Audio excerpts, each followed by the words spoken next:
Hello everyone, welcome to my YouTube channel. आपके सामने part 3 हम लेके आए इंपॉर्टेंट क्वेश्चन। होप सो आपकी तैयारी अच्छी चल रही होगी। तो कुछ इंपॉर्टेंट क्वेश्चन जो आपको हेल्प कर सकते हैं एग्जाम में, वो देखिए। ठीक है, देखिए सबसे पहला क्वेश्चन जो लास्ट एग्जाम में पूछा गया था लास्ट ईयर में, लैप्लासियन ऑपरेटर क्या होता है। ये सभी को पता है होगा कि स्केलर ऑपरेटर होता है। जब हम किसी स्केलर फील्ड पे अप्लाई करते हैं तो ये स्केलर फील्ड जनरेट करेगा। ठीक है, क्या जनरेट करता है? ये स्केलर फील्ड जनरेट करता है।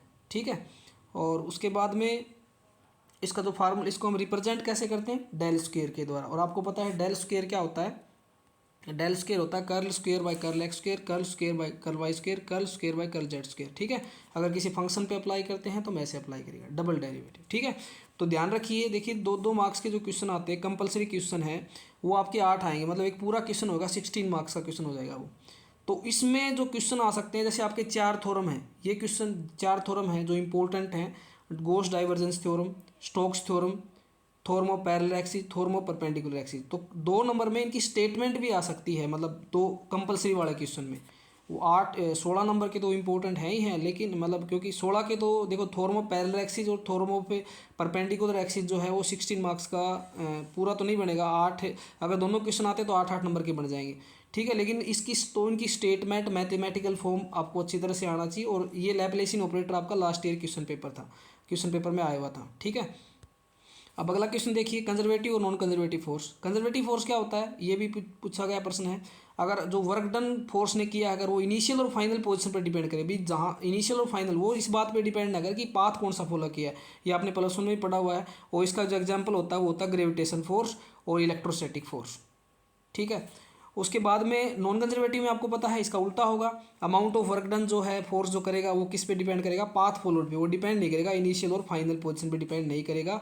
इसका एग्जांपल आपके पास फ्रिक्शनलेस फोर्स। ठीक है, ये एग्जांपल भी याद रख लेना और इनकी डेफिनेशन आसान है। अगला क्वेश्चन देखिए, कोऑर्डिनेट सिस्टम, लेबोरेटरी सिस्टम क्या होता है? देखो, लेबोरेटरी सिस्टम कोऑर्डिनेट सिस्टम होता है जो फिक्स टू अर्थ, या किसी लेबोरेटरी या फिक्स टू अर्थ कर देते हैं, कोऑर्डिनेट सिस्टम को फिक्स कर देते हैं। और जिसको हम क्या लेते हैं, इनिशियल फ्रेम लेके चलते हैं, उसको हम लेबोरेटरी फ्रेम बोलते हैं। और ये लेबोरेटरी सिस्टम में क्या होता है, जो टोटल मोमेंटम होता है बिफोर कोलिजन, वो आफ्टर कोलिजन के बराबर होता है। और ऑब्जर्वर को हम क्या मान के चलते हैं? स्टेशनरी मान के चलते हैं। ये लेबोरेटरी सिस्टम के बारे में आपको बताया कि इसके अंदर जो कोऑर्डिनेट सिस्टम होता है वो फिक्स होता है। मतलब ऑब्जर्वर जो होता है ये रेस्ट, इसको रेस्ट फ्रेम भी बोल देते हैं, रेस्ट में होता है। ठीक है, अगला हम पढ़ते हैं क्वेश्चन। अगला क्वेश्चन हम पढ़ते हैं लेबोरेटरी फ्रेम का। और इसमें सेंटर ऑफ मास में क्या, सिस्टम में क्या डिफरेंस होता है, centre of mass of system में क्या डिफरेंस होता है। देखिए, लेबोरेटरी फ्रेम मैंने आपको भी बताया, और आप ऐसे भी देख सकते हैं ये कि वह फ्रेम होती है ये जो, जिसमें पोजीशन ऑफ वेलोसिटी हम मेजर करेंगे। अगर लेबोरेटरी के रिस्पेक्ट में मेजर करेंगे तो वो लेबोरेटरी फ्रेम होता है, और सेंटर ऑफ मास के रिस्पेक्ट में मेजर करेंगे तो सेंटर ऑफ मास सिस्टम होता है। ठीक है, और सिंपल हम बात करें तो लेबोरेटरी फ्रेम क्या होता है? एक रेस्ट फ्रेम होता है। और सेंटर ऑफ मास क्या होता है? एक मूविंग फ्रेम होता है। ठीक है, तो ईजी सा है, आपसे पूछा जा सकता है एग्जाम में। अगला क्वेश्चन है कोरियोलिस फोर्स। अगला क्वेश्चन है कोरियोलिस फोर्स क्या होता है? ये एक फ्रांसीसी वैज्ञानिक था। देखिए, पहले इसके बारे में आपसे पूछा जा सकता है 2 मार्क्स में। ये एक इनिशियल फ्रेम या फिक्सिस फोर्स होता है। इनिशियल फोर्स या इनिशियल फोर्स या फिक्सिस फोर्स होता है जो किसी भी ऑब्जेक्ट पे काम करता है जब वो मोशन में होता है, और with in the frame of reference काम करता है। और जो रोटेट करता है किसके रिस्पेक्ट में? इनिशियल फ्रेम के रिस्पेक्ट में रोटेट करता है, उसे हम कोरियोलिस फोर्स कहते हैं। ठीक है, ये फिक्सिस फोर्स होता है। ठीक है, ये आपसे पूछा जा सकता है, इंपॉर्टेंट क्वेश्चन है, पूछा भी गया एक बार एग्जाम में। अगला क्वेश्चन देखिए, रिड्यूस मास। इसके भी पूछा जा सकता है कि वो रिड्यूस मास क्या होता है। जब दो बॉडी रिलेटिव मोशन में, मान लीजिए एक बॉडी का मास m1 है, एक का m2 में रिलेटिव मोशन है, और एक सेंट्रल फोर्स उन पे काम कर रहा है, तो न्यूटन्स लॉ के अनुसार जो सिस्टम जो है एक सिंगल मास से रिप्लेस हो जाता है। ठीक है, सिंगल मास होता है, इसको बोलते हैं रिड्यूस मास। देखिए, नाम से ही पता चल रहा है, रिड्यूस मास मतलब मास को रिड्यूस करके, और जिसका फार्मूला होता है वो होता है m1 m2 बटे m1 प्लस m2। तो ये रिड्यूस मास होता है। इसको आप आसानी से याद कर सकते हैं कि जब दो बॉडी रिलेटिव मोशन में है जिनका मास m1 m2 है और एक सेंट्रल फोर्स से रिप्लेस होती हैं, और तो जो सिस्टम एक सिंगल मास से रिप्लेस हो गया पूरा सिस्टम, उसको बोलते हैं रिड्यूस मास। इसको म्यू से रिप्रेजेंट करते हैं। अगला क्वेश्चन देखते हैं। अगला क्वेश्चन देखिए, लास्ट ईयर क्वेश्चन है, आप अच्छी तरह से देख सकते हैं, ये लास्ट ईयर क्वेश्चन है और आपसे पूछा जा सकता है। तो देखिए, जब कोई भी आदमी एक चलती हुई बस में, तेज चल रही है बस, उसमें खड़ा हो और एकदम में ड्राइवर ब्रेक लगा देता है तो वो फॉरवर्ड डायरेक्शन में जाता है। तो ऐसा क्यों होता है? आपसे प्रश्न पूछा गया था पिछले साल ये। और ये आपको अपने प्लस वन में ही पढ़ा हुआ है कि इनर्शिया के बारे में आपने पढ़ा होगा। ये इनर्शिया ऑफ मोशन के कारण होता है। जैसे ही ड्राइवर, अब इसको आपको एक्सप्लेन कैसे करेंगे, जैसे ही ड्राइवर ब्रेक अप्लाई करता है तो जो बस है वो तो रेस्ट में आ जाती है, लेकिन जो पर्सन है वो अपने इनर्शिया ऑफ मोशन को मेंटेन करने की कोशिश करता है, जिसके कारण उस पर कौन सा फोर्स लगता है, फॉरवर्ड फोर्स लगता है एक्सर्टेड ऑन हिम। ठीक है, तो आपसे इससे रिलेटेड, इनर्शिया से रिलेटेड प्रश्न पूछे जा सकते हैं, जैसे इनर्शिया क्या होता है, इनर्शिया ऑफ रेस्ट क्या होता है, इनर्शिया ऑफ मोशन क्या होता है, और इनर्शिया ऑफ डायरेक्शन क्या होता है। ये आपसे प्रश्न पूछे सकते, इनके इसी के ऊपर आपसे ये प्रश्न भी पूछ सकता है कि मान लीजिए एक आदमी, कोई भी व्यक्ति है, वो बस में बैठा हुआ है और एकदम में बस चल पड़ती है, तो वो आगे की तरफ क्यों जाता है, पीछे की तरफ क्यों जाता है। ठीक है, इससे रिलेटेड क्वेश्चन भी आपको मिल सकता है। तो उसके लिए आप इनर्शिया ऑफ, उसका कारण क्या बताओगे, इनर्शिया ऑफ रेस्ट, जो हम आगे पढ़े भी गए, ध्यान से देखिए आगे। ठीक है, नेक्स्ट क्वेश्चन करते हैं। अगला क्वेश्चन है, इनर्शिया को डिफाइन करें। और इनर्शिया ऑफ मोशन क्या होता है, इनर्शिया ऑफ रेस्ट का। इनर्शिया ऑफ मोशन के बारे में अभी हमने पढ़ा, तो इनर्शिया ऑफ रेस्ट क्या होता है। देखिए पहले इनर्शिया क्या होता है कि आपको पता, बॉडी अब मोशन में, स्टेट ऑफ रेस्ट में तो रेस्ट में रहने की कोशिश करती है, मोशन में है तो मोशन में रहने की कोशिश करती है, जब तक उसके ऊपर एक्सटर्नल फोर्स अप्लाई नहीं करता तो नहीं होता। जब तक तो न्यूटन का फर्स्ट लॉ जो है वो इनर्शिया को एक्सप्लेन करता है, न्यूटन का जो फर्स्ट लॉ है वो इनर्शिया को एक्सप्लेन करता है। ठीक है, तो इनर्शिया ऑफ रेस्ट जो है वो क्या होता है, आपको पता है बॉडी रेस्ट में रहने की कोशिश करती है जब तक उसके ऊपर कोई भारी बल नहीं लगता है, आपने पढ़ा हुआ है। तो जल्दी जल्दी इनको रीड कर लेते हैं। जैसे मैंने बताया था कि कोई पर्सन बस एकदम स्टार्ट हो जाती है सडनली, तो स्टैंडिंग पर्सन जो होता है, खड़ा जो बस व्यक्ति होता है, वो बस में क्या होता है, पीछे की तरफ जाता है, फॉल बैकवर्ड। उसका रीजन क्या होता है, इनर्शिया ऑफ रेस्ट। इसका पूरा रीजन हम पढ़ते हैं। तो देखिए जब बस रेस्ट में होती है तो जो पूरी बॉडी है पर्सन की वो रेस्ट में जाती है, लेकिन जब बस एकदम स्टार्ट होती है तो जो लोअर पोर्शन होता है बॉडी का, पैसेंजर का, पर्सन का, वो क्या आ जाता है, बस के कॉन्टैक्ट में आ जाता है अलोंग विद द बस। और अपर पार्ट क्या रहता है, रेस्ट में रहता है, इसी कारण वो कहाँ जाता है, फॉरवर्ड में जाता है। ठीक है, ये आपने रीजन पढ़ा हुआ है, आपको पता भी है, क्योंकि लोअर पोर्शन ऑफ बॉडी का एकदम में क्या आ जाएगा, बस के साथ कॉन्टैक्ट में आ जाएगा, तो और जो अपर पार्ट है वो रेस्ट में रह जाता है, इसके कारण क्या होता है, वो फॉरवर्ड वो होता है। ठीक है, अगला क्वेश्चन देखिए वर्क क्या होता है। वर्क आपको पता है, इस पर प्रश्न पूछा जा सकता है 2 नंबर में। आसान क्वेश्चन आपने प्लस वन में ही पढ़ा हुआ, 9वीं क्लास से पढ़ते आ रहे हो कि वर्क डन क्या होता है, फोर्स और डिस्प्लेसमेंट का डॉट प्रोडक्ट होता है।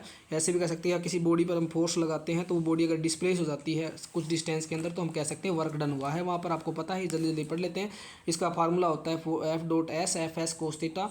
जब थीटा 90 डिग्री है तो एसआई यूनिट वर्क का क्या होगा, जूल, और थीटा 90 डिग्री होगा तो वर्क डन कितना होगा, 0। पॉजिटिव वर्क डन कब होता है, थीटा 90 से कम, की कोस 90 से कम क्या होता है, पॉजिटिव होगा, और कोस 90 से ज़्यादा अगर होता है वर्क डन नेगेटिव होगा। और 0 वर्क डन कब होता है, थीटा 90 डिग्री। जैसे आपने पढ़ा होगा कि कुल्ली जो है कार्य करता है अकॉर्डिंग टू साइंस, उसका वर्क डन कितना होता है, 0 होता है। तो ये आपने पढ़ा हुआ है प्लस वन क्लास में।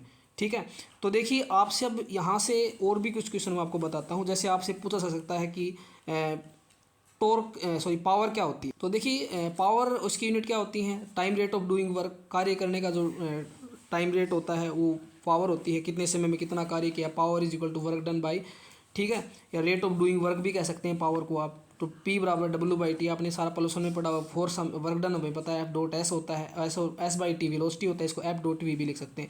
और पावर की SI यूनिट क्या होती है, वाट होती है। आपसे वर्क डन की भी SI यूनिट पूछ सकता है, वर्क डन की SI यूनिट आपसे डिस्कस कर सकता है, इसकी CGS यूनिट। तो आप ये नॉर्मली आप इनको पढ़िए, ये छोटे छोटे प्रश्न आपसे पूछे जा सकते हैं एग्जाम के अंदर। और जैसे आप लोग पढ़ते हैं ना कि टॉर्क क्या होता है, टॉर्क वाला भी ज़रूर पढ़ें एक बार, टॉर्क के बारे में ज़रूर पढ़ें। और जो भी पॉइंट अगर आप पढ़ रहे हैं उसका ये आपको पता होना चाहिए कि आप जो डेफिनेशन आप पढ़ रहे हैं वो उनका मीनिंग्स क्या है, मतलब कंसेप्ट क्या है, वो ज़रूर पता होना चाहिए, क्योंकि उसके ऊपर आपसे क्वेश्चन पूछे जा सकते हैं। ठीक है, मैं आपको फिर बता रहा हूँ, जो 4 थ्योरम है वो स्टेटमेंट और उनका मैथमेटिकल फॉर्म आ सकता है एग्जाम में। मतलब वैसे तो वो बड़े क्वेश्चन में आने के पूरे चांसेस हैं, लेकिन इसमें भी पूछे जा सकते हैं आपसे। तो 2-2 नंबर के क्वेश्चन अभी एक पार्ट और लेके आऊँगा, जो लास्ट पार्ट रहेगा 2-2 नंबर वाले क्वेश्चन का। तो आप मोस्टली इनमें आपको काफ़ी हेल्पफुल रहेगा ये वीडियो। ऐसे मतलब अगर इन क्वेश्चन को एक बार रिमाइंड करके आप रिवाइज कर लेते हैं एग्जाम टाइम में, तो आपको काफ़ी हेल्पफुल रहेगा। और भी मैं बता देता हूँ कुछ छोटे छोटे टॉपिक जो हैं एनर्जी के बारे में है। एनर्जी के बारे में आपने प्लस वन क्लास में पढ़ा हुआ है, काइनेटिक एनर्जी क्या होती है, और जो बॉडी के मोशन के कारण जो एनर्जी होती है, जो पोजीशन के कारण एनर्जी होती है, पोटेंशियल एनर्जी आपने पढ़ा हुआ है। तो एक बार ज़रूर रीड करें इनको, क्योंकि आपसे प्रश्न पूछे जा सकते हैं इस पॉइंट के ऊपर।